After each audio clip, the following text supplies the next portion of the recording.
Hoy el tema es celos y envidia. Dos sentimientos en los que uno está triangulado. ¿Qué quiere decir triangulado? Uno siente que está en un vínculo compitiendo con otro por un tercero. Ahí es los celos. En la envidia también hay un triángulo, solo que el tercero no es una persona, sino una cosa, algo que deseamos y que el otro tiene y nosotros no. Bueno, los celos son un sentimiento primario que lo tienen la mayoría de los animales, por lo menos mamíferos. Un perrito, un gato tienen celos, los chicos, por supuesto, tienen celos, los adultos tenemos celos. ¿Cuándo se producen los celos? Cuando nos sentimos fuera de un vínculo, excluidos por alguien, y entonces decimos que la relación se trianguló. Triangular quiere decir, estoy yo, el rival, y el tercero por el cual el disputado. Bueno, esto comienza en la niñez. Desde muy chiquitos el primer triángulo es madre, padre e hijo. Después vienen, si el niño tiene hermanos, la madre o el padre respecto al hermano. Y si no tiene hermanos, lo tendrá respecto a algún primo, algún vecinito o alguien que esos papás distingan o valoren, y que el niño sienta que lo comparan con él y lo dejan fuera. Esto es tan natural que está en la Biblia, ¿no? El primer celo es entre Caín y Abel, y tiene que ver con que Dios prioriza, digamos, o de alguna manera se alegra más con la ofrenda que le hace Abel, que es un cordero, y no con la otra ofrenda. Esto desata los celos de Caín al punto de muerte. Bueno, la Biblia es simbólica y nos está hablando de lo que puede llegar a sentir alguien cuando no se siente elegido. Esto pasa siempre. A ver, siempre hay alguien que siente que el otro lo va a desplazar. Ya sea un amigo, alguien, el deseado, el valorado, el padre o el jefe, o el marido o la mujer o la madre. Si inclinan la mirada para el otro lado y uno se siente excluido, ahí entra en una situación de celos. Entonces vamos a empezar a hablar de esos primeros celos, los celos entre hermanos, que ya les digo, son como naturales y de alguna manera nos hacen ir trabajando la competencia, la rivalidad, ese sentimiento de exclusión, que algunas veces se vuelve patológico. Que cuando decimos que se vuelve, bueno, cuando estoy más pendiente del rival, de lo que le pasa al otro, estoy tan pendiente que no me puedo ocupar de mí mismo o de acrecentar el vínculo. Cuando alguien se pone muy celoso, por ejemplo, veamos un chico, se vuelve muy demandante, con lo cual provoca como cierta molestia en el adulto demandado, y esto retroalimenta esa sensación de quedar afuera. Ahora, uno diría, ¿y los padres son responsables? No, responsables o no. Puede que la situación sea real y realmente hay una preferencia por algún hijo, o fantasiada, o esa preferencia que el niño lee, el celoso, no tenga que ver con lo prefiere porque se lleva mejor, que podría ser, sino que lo cuida porque necesita, porque lo ve más vulnerable, porque es más chiquito. Entonces, hay muchas razones para que un padre de pronto a veces se incline más hacia un hijo. Ya les digo, de pronto hay familias donde cuidan más al vulnerable, hay otras familias que admiran y aplauden al exitoso. Entonces, bueno, y el que no lo es siente que se queda fuera por no, no tener el éxito o las virtudes de su hermano.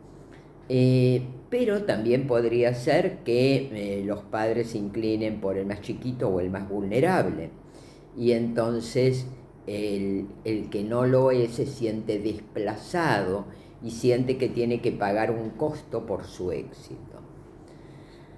Y muchas veces en estas familias donde el más vulnerable es el cuidado, a veces ese niño aprende a seguir siendo vulnerable y a seguir siendo más débil para poder obtener cariño. Entonces, en cómo se atraviesa ese triángulo de los padres y los hijos es determinante para la constitución de nuestra manera de afrontar las cosas. Esto no quiere decir que vamos a dejar un trauma en los chicos, quiere decir que algo va a pasar en ese triángulo. No es que, puede no pasar nada, yo soy lo más justo posible y les doy a los dos lo mismo. Pero aunque yo les dé a los dos lo mismo, hay uno que va a poder aprovechar más eso que doy o tener más éxito, porque no somos todos iguales. Y entonces hay una competencia y se puede dar igual. Esto lo aclaro porque es imposible a veces salir de ese triángulo. Lo que sí es posible que uno esté fortaleciendo la unión, el tratar de no hacer diferencias, de no hacer comparaciones entre uno y otro, de poder aceptar lo particular de cada niño, pero hay un momento en que este triángulo se va a dar y cada uno va a tener elementos o no para salir de esa situación triangular. Si hay uno que se siente excluido, ya sea porque fue muy comparado, porque las diferencias con su hermano o hermana son muy grandes, bueno, las diferencias no solamente que hacen los padres, me refiero a las diferencias. Hay uno que puede ser brillante, ya sea en el estudio o en los deportes o socialmente, y causa celos al otro. Como no son iguales, esto se genera. Las herramientas que uno tenga para salir de eso van a ser fundamentales.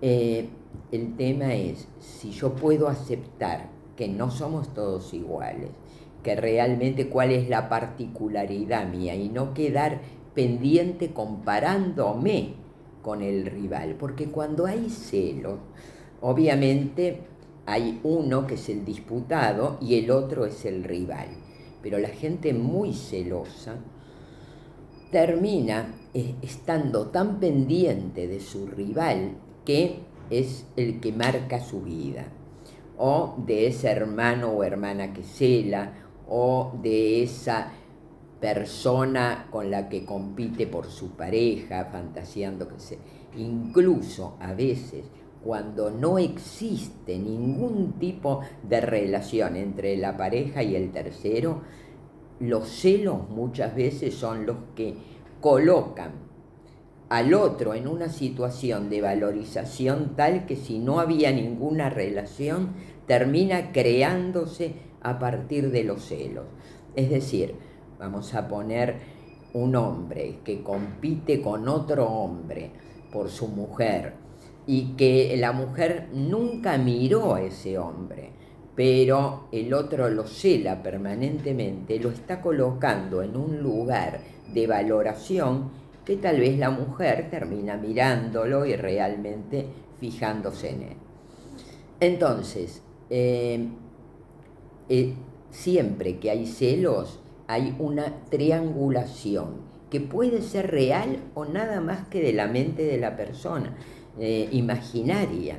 El tema es que se generó ese triángulo y el competidor termina siendo el eje muchas veces de la vida. Ya sea el hermano que está permanentemente mirando a su otro hermano, o en una pareja de adultos, en una pareja, la mujer que está mirando a su posible competidora. Y ahora vamos a hablar de la envidia. En la envidia también hay una triangulación. El otro tiene algo que yo no. Y hay envidia cuando yo siento dolor por eso que el otro tiene. Esto no me coloca en un lugar de malo, no soy la madrastra de Blancanieves. No, simplemente que cuando veo que esa otra persona tiene ese algo que a mí me falta, me recuerda mi falta y me da una punzada. Y todos tienen ese sentimiento. Tal vez se habían olvidado de lo que le falta, pero viene otro a mostrar lo que tiene y es algo que nosotros queríamos y no lo obtuvimos. Bueno, al verlo en el otro nos recuerda nuestra falta. De ahí a qué hacemos con eso, si denostamos a esa persona, si la descalificamos, si decimos no se lo merece, hay que ver cómo lo consiguió, o la tratamos de destruir. Bueno, ahí sí se convierte en una envidia mala, digamos. Lo otro es un dolor que me produce a mí ver que otro logró lo que yo no logro, pero también puede ser un estímulo para, bueno, a ver, ¿cómo hizo el otro? En estos casos el envidiado siempre es admirado. Hay personas que dicen, ay, hace todo igual a mí, me copia. Bueno, te admira y quiere lo mismo y está tratando de lograr eso que vos no estabas, que en vos lo ve, le gusta y te trata de imitar y logra conseguirlo. De alguna manera la ambición tiene que ver con esto. Bueno, espero que haya quedado claro. Cualquier cosa pueden hacerme preguntas y si les gustó, compártanlo y no dejen de suscribirse. Gracias.